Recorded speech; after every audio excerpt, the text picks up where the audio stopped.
It's the Prentice Allsup Heating and Air Coach's Corner, fueled by Donut Country and McDonald's on 1019 100.5, 1450 WGNSSports.com and Big G TV.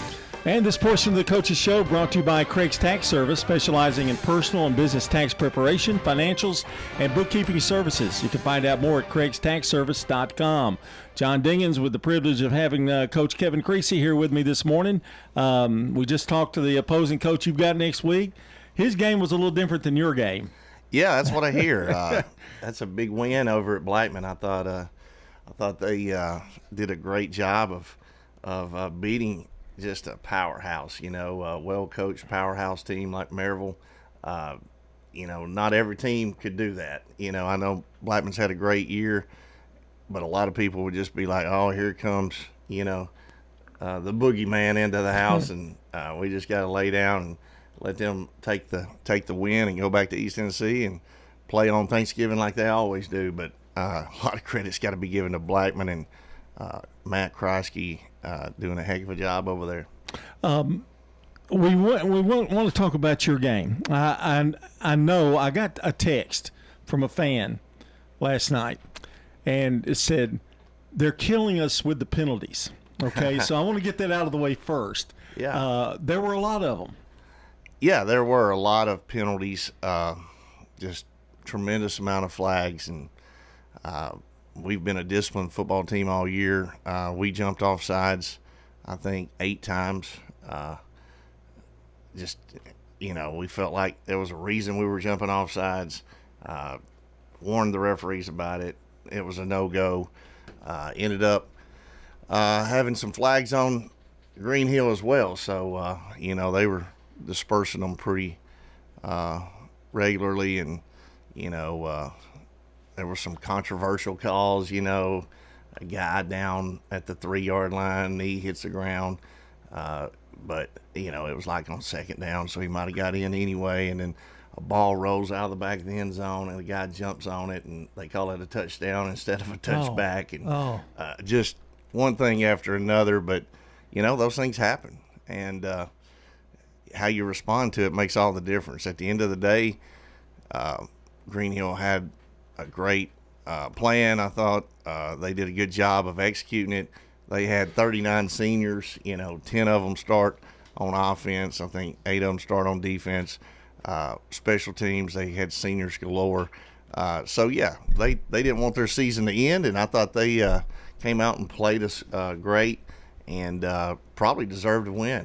I thought our guys responded well in the fourth quarter, and like I said, overcame a lot of bad things happening to us. So give credits to our seniors as well.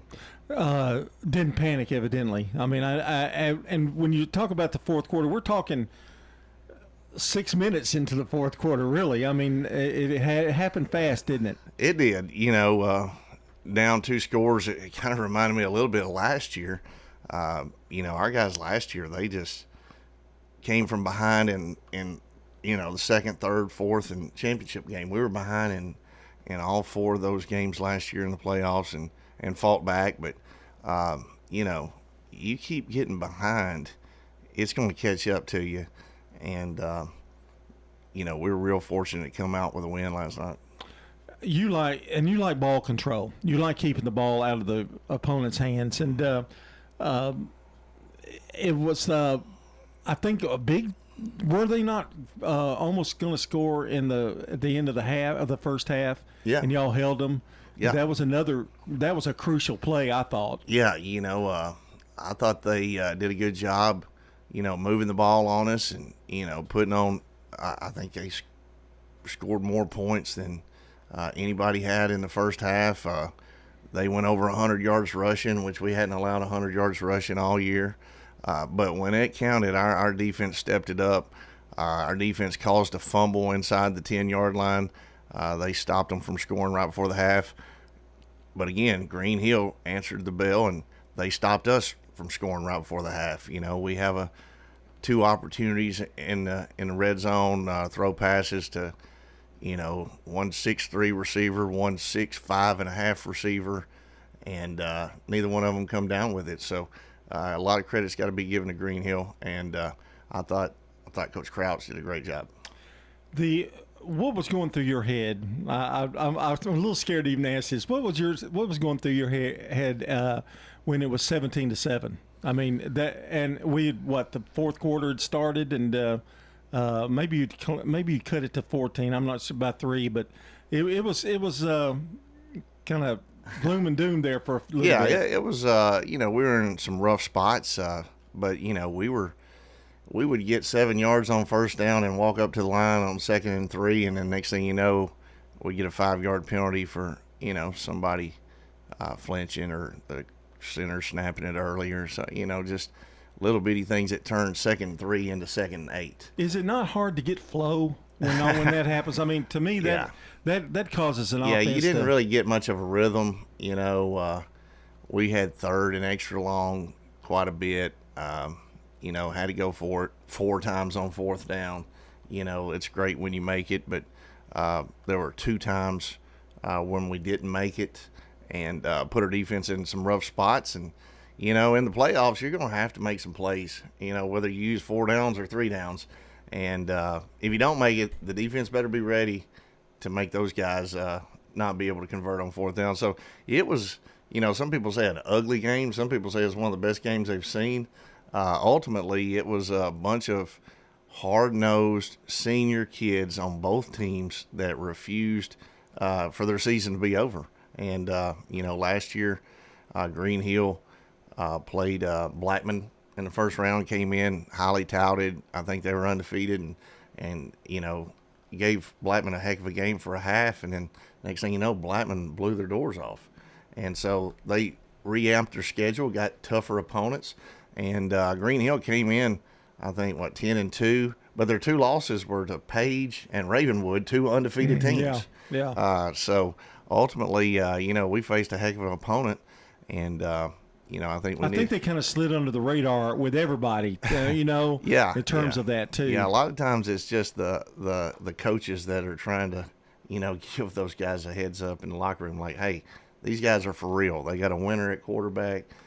They got a number 17 that I absolutely love, man. He scored their first touchdown, I believe, but he played a heck of a game on defense as well. Just overall great football player. But like I said, they had 39 seniors, and they got a lot of pride over there, and they wanted to make sure that their season didn't end. And luckily, somewhere around halftime, our guys decided that too. Second half was a little better to us.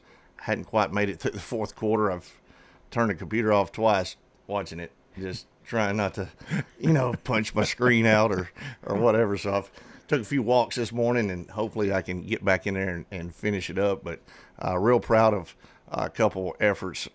Preston Rose, been playing hurt all year, went in and had a heck of a job with our offensive line. And Kyrie Gaynor sealed the deal by picking the ball off at the end of the game. He's having a tremendous senior year. So ultimately, it's one of those deals where you got to lean on those guys that got you there. There comes a point in every game where, they know what you're going to do. We know what they're going to do. That's what was making me so mad. We knew what they were going to do. And, they probably knew what we were going to do. At some point, it comes down to who's the toughest and who's going to out-execute the other one. And we were losing those battles time after time. I want to mention a few more names here. I guess it's that time to do that, because you have some guys, and these are standard names that pop up. Travion Jackson, he had 7 tackles and a sack. What a year he's had! I mean, it's been crazy. I think we mention him every week. Every week he is mentioned. Him and Cullen Williams, both inside backers, just usually double-digit tackles. Trayvon's so versatile. We can move him to the D-line. We can move him to linebacker, inside backer, outside backer. Well, this week we moved him to fullback, and he was in on the touchdown drive. He was the reason for the touchdown drive. Just unselfish, found out about a kid, that was hurt. And so we had to make some moves. And sure enough, Trayvon learns offense in like 3 days. Unfortunately, Justice Haggard had surgery this week and is out the rest of his senior year. And so that news was as bad as you were hoping it wasn't. But yeah. So, we alluded to it last week. he had an official visit to Southern Miss. He went on that in a boot and came back and got x-rays and had a clean break in his leg. So the surgery went well. He was at the ball game Friday night. The surgery was Friday morning. And, you lose a guy like Justice Haggard. Yeah. He leads our team in touchdowns. Had a great game last time against Blackman. Played defense for us. We had some guys that had to step up. And I thought we did a good job with people filling in for Justice. And ultimately in the second half, playing hard, to keep it alive, get our guys to the fourth round. You mentioned Cullen. He had a team high 12 tackles, one for a loss. Here's a guy that he's one of my favorite, Craig Tutt. 15 carries for 92 yards and a touchdown. But in addition, added 5 tackles and a forced fumble. A lot of people don't realize he plays both ways. I mean, and he's one of those rare. I mean, if you can keep people from playing both ways, it's great. But Travion and he were playing, offense and defense, and that 92 yards. And I know you try to limit a little bit of his offense where he can rest, but you had to have him, I guess, last night too. Oh yeah. He was in, most of the night on offense. Had a great fourth down. It was 4th and 3, and we run an old tall sweep play, and the dude scores a touchdown, and it gets called back, for a flag. So that was, needless to say, 4th and 8, one of the ones that we didn't make. But Tut showed up big for us. He's going to have to show up big next week if we're going to have a chance. It was one of those deals where we could kind of have a 1-2 punch with him and Justice Haggard, but now, it's on Tut's shoulders, and, he's going to leave a legacy one way or another, and hopefully it's a good one, so we can just rely on him. And, offensive line, they did a heck of a job of blocking for him. And then on defense, Amarion Woods, just a talented player that's going to go to college and play football, has just been spot playing all year because we're so deep in the back end. Well, now we're getting thin in the back end, and I thought Amarion Woods did a great job of stepping up and making some huge plays for us on defense. You guys have always been able to do that, though. I mean, I think I don't know if the word's depth, but you have people that can play multiple positions if need be. I mean, that's always been a big help. That's one thing that is good about, we try to platoon and get people to go one way, but when you got some special guys that go both ways, then somebody has to practice in their spot. Mm-hmm. And so when Justice would come to offense, Amarion Woods would get plenty of practice time, and then would take Tut, and Amarion would go over there and practice that position. So he's made himself versatile and multiple, and that's things that guys recruiting people for college are looking for. But he's a versatile guy that can play a couple of positions, real talented but real smart as well. We're talking to Kevin Creasy, the head coach of the Oakland Patriots. Now, the secret weapon that is out there that we've talked about several weeks, Dante Cameron. These are his stats: 16 carries, 157 yards, 2 touchdowns, including a game-deciding 78-yard TD run late in the fourth quarter in this comeback over Green Hill last night. He also had a 40-yard completion. Yeah. So what does he mean to your squad? Because you've got 2 quarterbacks, and they're both equally really good. And Dante is kind of taking a step in terms of running the football.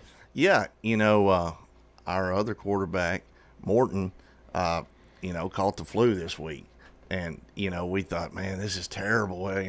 Flu season's on us. Everybody is going to go through our whole team. Well, he misses school. He misses a Monday practice, which is uncharacteristic for him. But it was, come to find out, a blessing in disguise because it gave Dante every snap, So he wasn't just a part-timer, a half-timer. He got every snap. And because of that, I thought it was huge that on 3rd and 25, he completes a 30-yard completion. He threw basically a touchdown pass that got ripped out right at the end. So he is a true dual threat guy, and the way he's running the ball is impressive. And the first time we played Blackman, he probably had 1 or 2 carries a game, and we leaned on him heavy. And that's the thing about it. Blackman's going to be ready for him this time. And it comes down to, are we going to be able to, know what's coming, and they're going to know what's coming, and he's still going to have to be able to execute. And, that's what's going to make this game next Friday really interesting. It's really a different setup with the way they've redone things, and you're going to be at home, semifinals, but it's not a team that you have to look and scout in terms of you've never played before. This is the two Rutherford County teams. Do you like that? I mean, I think it makes for a lot of excitement in this county that it's a semifinal game and it's right here in our county.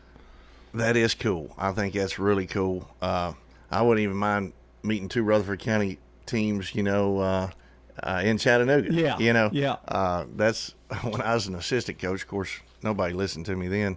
I was like, man, how good would it be to play at MTSU? At the time, it was at MTSU. Mm-hmm. I think it was 2007. And I was at Riverdale, and I was like, wouldn't it be great to have a Riverdale-Smyrna matchup? Right. Sonny Gray over there chucking the ball around on MTSU's campus. And, it's just with the travel, it's just hard to kind of get it where you would match up like that. You almost would have to have a north and a south and an east and a west and kind of. And there have been years where the 1 and 2 teams in Rutherford County probably were 1 and 2 in the state. I thought that was one of the years, and unfortunately, you could argue Riverdale last year was. I mean, they were really good. Yeah, well, in 2007, I thought it was one of those cases where they could have happened like that, and I think back then, just like last year, you had to go back through your region, and so you're eliminating really good teams. Right. I think it's pretty cool now that we're in the Final Four, and there's 2 Rutherford County teams. And I don't know, we may be the 4th best. We'll find out. But there's some really good teams in West Tennessee too, or going west. Ravenwood, Southwind, unbelievable. So whoever wins this matchup, we'll have our hands full the next week. But ultimately, it's good that there's going to be a representative from Rutherford County in the state championship. Looking at the matchup between you and Blackman, to me, you're fairly similar. I mean, you've got 2 quarterbacks that can run the football. You both like to play control football, like to control the clock. They're bigger probably on the line, but you're very fast on the line. I think that's going to be a great, interesting matchup to look at. What are the things you're concentrating on with Blackman? What are the things that you guys want to take away from them? And maybe I don't want to talk about game plan too much, but I know the more they run the ball, the more difficult they're going to be. Yeah, I think you look at how they've evolved since our game. I think they've gotten better on offense. You got to figure out what they've done to get better on offense. They have 3 good running backs. We have 3 good running backs. They have a dual threat quarterback. We have a dual threat. They got some weapons at wide receiver. We got weapons at wide receiver. Their defense is really good. Our defense is really good. I think a lot of credit's got to be given to Matt Kreisky, to look at where they came from. This just 3 years ago, the program was not at the standard they wanted it to be, and he went through some tough times, and his staff is stuck together. They believe in their philosophy.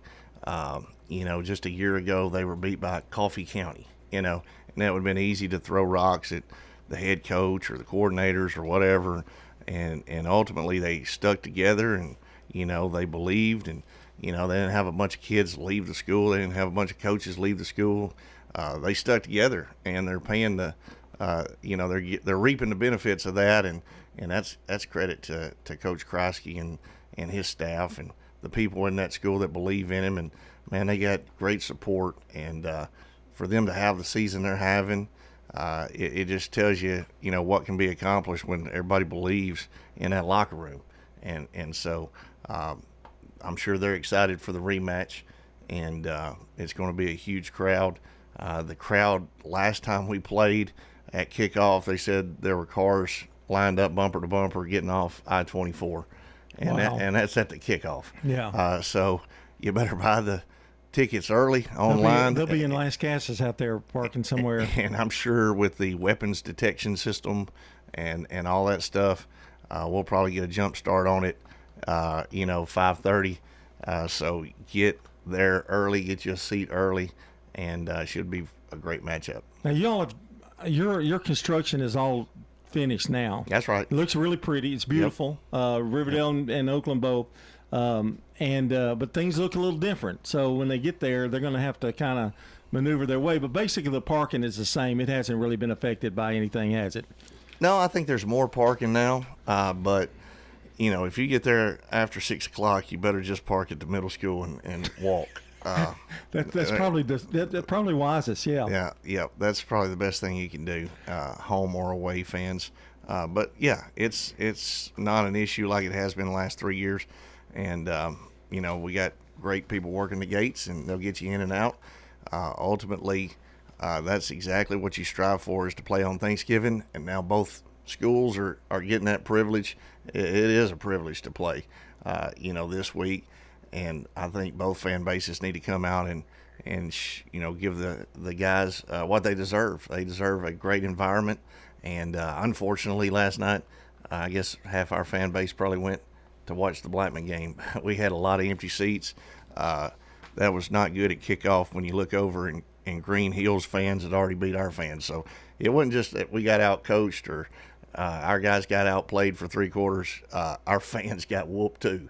It was pretty embarrassing to look up and to see Green Hill, who was hungry and hadn't been in this situation before, just pack the stands and just get loud as all get out. And then you look up and we got half our section empty, student section not available. I mean, it was pretty embarrassing, but hopefully we've learned a valuable lesson from that, and we could use some support. I think it's going to be a great crowd. I'm going to quiz you here. How many semifinals have you been with Trousdale County, everything combined? Do you know that number? I do not. Okay. Well, I'm going to have our researcher Brian Barrett look that up, because that's got to be how many state It's championships? 11 for 11 here at Oakland, so that's a good accomplishment. And like I said, that's a lot of people forget about your success at Trousdale County. I'm from there, so Yeah. I don't forget that. Yeah, we had some great runs, and that's where we got the slogan, if you're practicing on Thanksgiving, you had a great season. So Yeah. that was ultimately our goal, and we made it there a lot back then as well. Your wife would not know how to act if you don't play on, if don't have a game after Thanksgiving, I guess. Right. If I'm not eating Thanksgiving dinner out of a styrofoam plate because I'm at the field house, it's been a very depressing season. I can't remember the last time I went to a Thanksgiving dinner. Everybody knows not to expect me. They're probably happier that way anyway, because if I'm not playing, I'm probably a little grumpy sitting there watching the Cowboys lose anyway. Yeah. And you'd probably just sit there and worry. I mean, if you had a game, right? Yeah. So, if I had a game. Well, how does that work on? And I meant to ask Matt that, because it'd be the first time for them, I guess, in terms of that. But the process on, I guess it's Thursday, the Thanksgiving Day. Yeah. What is it? Morning practice and? Yeah, it's morning practice, and try to get those guys out, because a lot of them have to travel. But we'll feed them a breakfast, and try to watch a little film. But ultimately, it's a glorified walkthrough. But it's been on the calendar since we handed out the calendar in the spring, and so we expect everybody to be there, and hopefully there's no exceptions. And the cool part, got this from Trousdale County as well, is we have a lot of alumni that come back, a lot of former players, and they watch practice and make sure things are still, being held to a high standard, and people are still practicing like they did back in the day, and just to kind of give those guys a attaboy for making it this far. And so it's cool to have former players come out that Thanksgiving morning, and a lot of them are from out of town, and they're back to see their families, and they come by and give a shout out to our guys. That's pretty neat. Do you ever miss? I'm going way off in history now. Do you ever miss those days though with single A or whatever, double A football? Oh, yeah. I mean, because it was a lot simpler, wasn't it, in terms of who you had, you got what you got, and you played with them, right? Yeah. I mean, that's where we get the two-way players from. You know, Yeah. We learned a long time ago we didn't want our best players over on the sideline clapping when the game was on the line. We wanted them playing, and so that's kind of old school philosophy. But so there's two names in Trousdale County: the Satterfields and Creasy, right? no, there's not any Creasy's. But yeah, there's some Holders and there's some Harpers. Right. There's some Gregorys. Every championship game I ever won, I had a Harper, a Gregory, or a Holder on the team. That's true. I knew some Gregorys too as well. Coach, good luck next week. And I said the same thing to Matt. It's going to be a great game. And wow, this hadn't happened in a long, long time, folks. So you better get a seat. Everybody get there because it's going to be packed. All right. That's right. Coach, good seeing you again. And we'll talk to you next time, I guess, somewhere along the line. Maybe. That sounds good. All right. This portion of the show brought to you by Sir Pizza, whose 3 Murfreesboro locations offer a huge selection of mouth-watering pizzas, sandwiches, pastas, and wings. Order your favorite pizza online at sirpizzatn.com. That's going to be it for the Prentice Awesome Heating and Air Coach's Corner. Stay with us because coming up next, it's Cougar Corner.